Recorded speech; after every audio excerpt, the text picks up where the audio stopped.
Moscow, Idaho, and we're here interviewing Sisters Cookies, which is a delicious cookie company.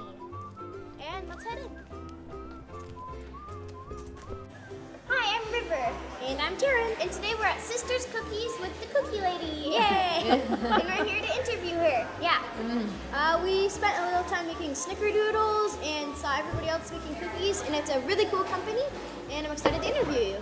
Well, thank you. I'm so glad you could come join us. Yeah, it's a really cool business that you guys have. Yeah, Well, it is cool. we're excited. We want it to be a happy place. We want people to come in, be glad that they came here, and they walk out with their cookies. Cool. Well, we thought up a few questions for you, and one of our first starting questions is, how did the Sisters Cookies get started? Yeah.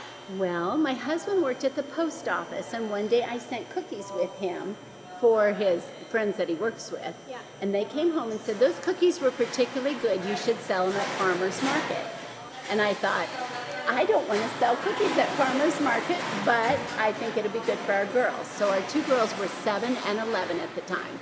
So we made probably 6 dozen cookies, and we took them to the market. And they sold within 2 hours, and we had to leave the market because we didn't have any cookies anymore. So I said, okay, girls, we're going to do this for 3 weeks. So the next week we made about 10 dozen cookies because we knew we'd have a lot left over. And we sold them in about 2 hours. Wow. So the next week, we were just a little bit late, and there were people standing in the place where we were. Because we were a children's booth, we thought maybe they just moved us somewhere else. And here there were people waiting for our cookies already. So we went ahead and we sold out in about 2 hours then. But because the girls had made so much money doing that, more than their brothers who were doing lawn mowing, they decided to keep doing it for the summer. Yeah. And then we decided to do it the next summer.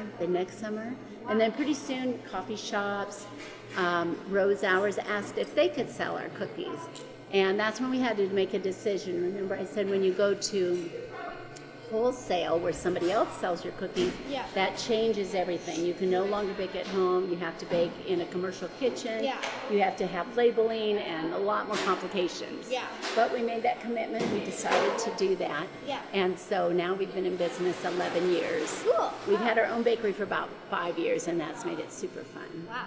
So your family started, so it's kind of like a family business, but it's grown into other people coming in? That's right. It still is just owned by me and my 2 girls, who now are 22 and 18. So they have grown up in the business. I still operate the business, and they're doing more and more of it, and I'm giving them more responsibility. So what's their favorite cookie to eat? Well, for Anna, she likes white chocolate cranberry, and for Sarah, she likes those oatmeal butterscotch that you saw coming They in. smell really good. They did smell good. You'll have, maybe you can talk your mom into taking that kind. Yeah, take a couple home. What made you think of the logo for your business? Well, after about 6 weeks of selling cookies, the girls who were 7 and 11 at the time thought, we're getting kind of tired of baking cookies, but the money's pretty good, so we're going to stay at it. But I said, well, why don't we just pick a name? And they said, okay, let's do Connie's Cookies. That's my name. Yeah. And I said, well, I wouldn't be here if it weren't for you girls, so how about Sisters Cookies? So they agreed. We got matching aprons, and we thought Sisters Cookies. Then after a while, it got a little bit bigger, the business, and so we added the company part because there's a lot more of us involved in that. So Sisters Cookie Company. Cool. This episode was brought to you by Thrive Market and these other wonderful sponsors. Are you looking for a drink that tastes good that your parents would approve of?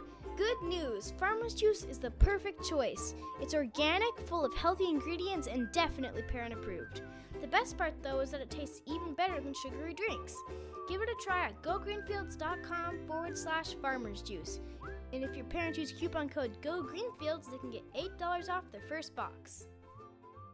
Life is so exciting! There's always so much to do every day. We're always learning, playing, practicing, or cooking. So sometimes it's a little hard to shut it off at night. Fortunately, there's a healthy way to sleep easier. Parsley's Sleep Remedy Kids. It's made just for us kids, and it works. Want to try it yourself? Go to GoGreenfields.com/sleep. Don't forget the coupon code, River. Oh yeah, the coupon code is GoGreenfields, and then you can save a 10%. And now, back to our show. Sometimes me and Terran make recipes from online. Are any of them made from like your family? Well, the chocolate chip cookie recipe was my family's recipe.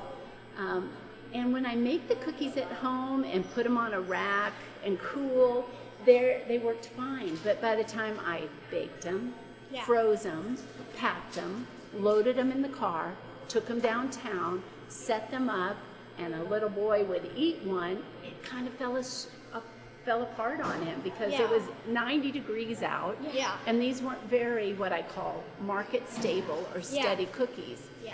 So each week I went home, I thought, okay, I'm going to add 2 more tablespoons of flour. Or, okay, then the next week, well, I need more salt if I'm going to add more flour. And I worked with it throughout the summer to get a cookie that was still chewy, but still strong enough to last. Yeah. You know, you can get a crispy cookie and you could back up with your car on it, you know, and it probably stays still in place. But to have a cookie chewy that still has enough strength that it can go to market, I spent the whole summer just working on the physics and the chemistry of the cookie. Wow. So the cookie had to adjust just like the butter, and I couldn't just automatically change it. I had to work with it each time. So the butter was still the main part of it, but that it was still able to do what now I needed it to do. Cool. That's cool. Yeah. Very interesting. Sounds like you get a lot of people here. We do, and but a lot of people that buy our cookies don't even live in town. Our biggest customer is Sacred Heart Hospital in Spokane, and I said they buy about 4,000 a month up there. WSU, Washington State University, when they're in session, parents can call the alumni office and order our cookies for their students. So parents think that they're going to bake cookies and send them, but they're busy, so they call us and we deliver them. Yeah. And then farmers market, we usually sell about 1,000 cookies a morning there throughout the summer. So a lot of them are people that don't ever come in our doors. A lot of our sales. A lot of them are online orders, and then we deliver for weddings and things like that. Otherwise, for the people that do come, we wanted it to be a happy place for them to come and get their cookies. What's the largest order you've ever had?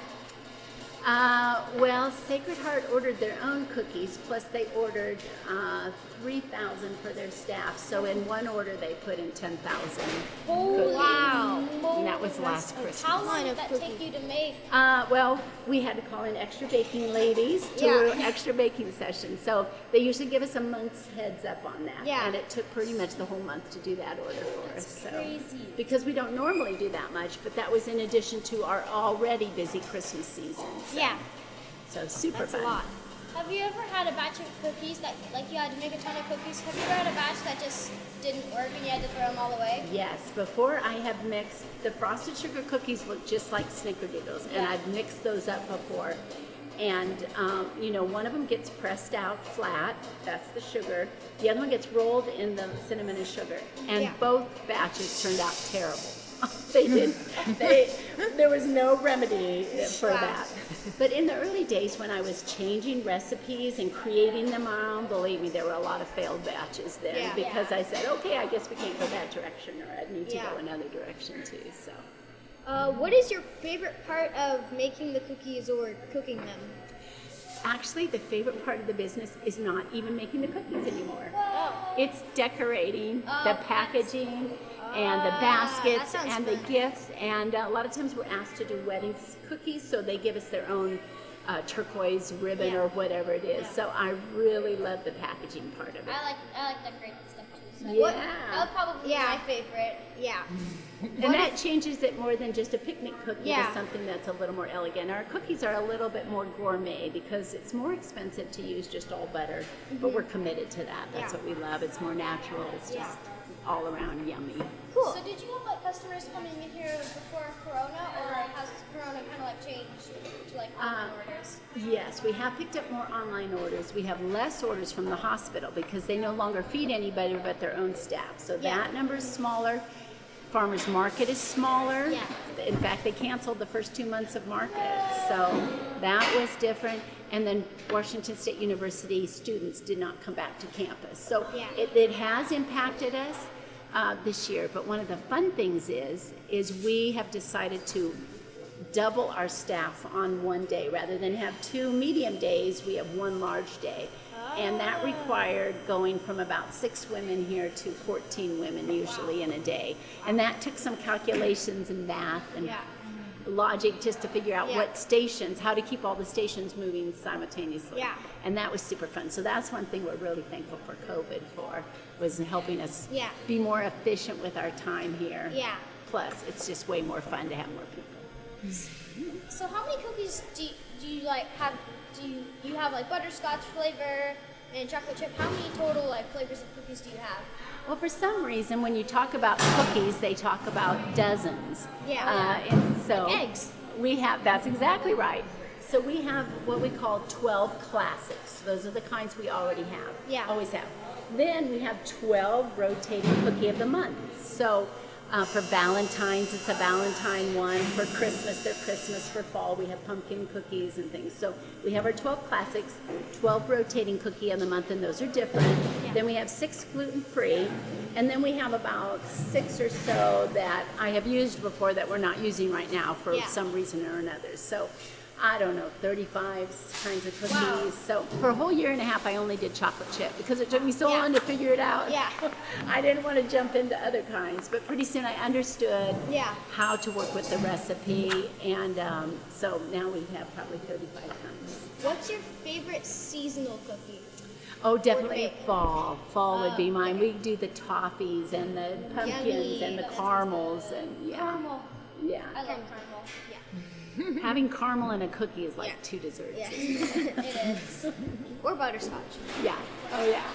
So last year we made 100,000 cookies, and we never thought we would make that many cookies, but we just plunked along and lots of excitement, and that was super fulfilling. What's your most regular customer other than Sacred Heart? Let's see. We do have a man that every Christmas he orders 3,500 cookies, 3,500, and he orders them for his customers. He tests soil for the ground, and it comes out like a plug, and it goes into a canister. At Christmas time, he gets red canisters and puts our cookies in them and gives them to all his customers. Well, and so that's a cute. super fun and creative idea. So that kind of thing is very fun. Yeah. Our best-selling cookie is chocolate chip.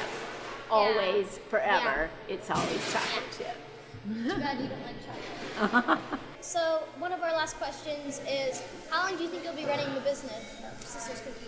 Well, more and more, my 2 daughters are picking up more of the business. Anna, the oldest daughter, that's 23 now, she does all the layout for the baking session. She bought the ingredients, she orders it, she determines how much. So, and then in the afternoons, she runs the actual front of the bakery here, the sort of restaurant part. Sarah, the younger one, she's just a freshman at New St. Andrews, and she is 18 years old, and she runs our social media. So she does all our Facebook and those kind of things on there, Instagram. And then she comes and helps when she can between classes, because she's got classes right now, so she fits it in around her schedule. I think those are all our questions for you. Thank you so much Well, for you're interviewing, an interview. Thank you. Yeah, that was a lot of fun. That was fun. It's fun to see your grandma working here too. Yeah. Yes. Well, I think it's time to go out and get a cookie, don't you? It should be cool enough. Thank you. This episode was brought to you by Thrive Market and these other wonderful sponsors: Magic Spoon, Fresh Pressed Olive Oil, Wake Up Foods, Doc Parsley Sleep Remedy Kids, Farmer's Juice, and Desert Farms.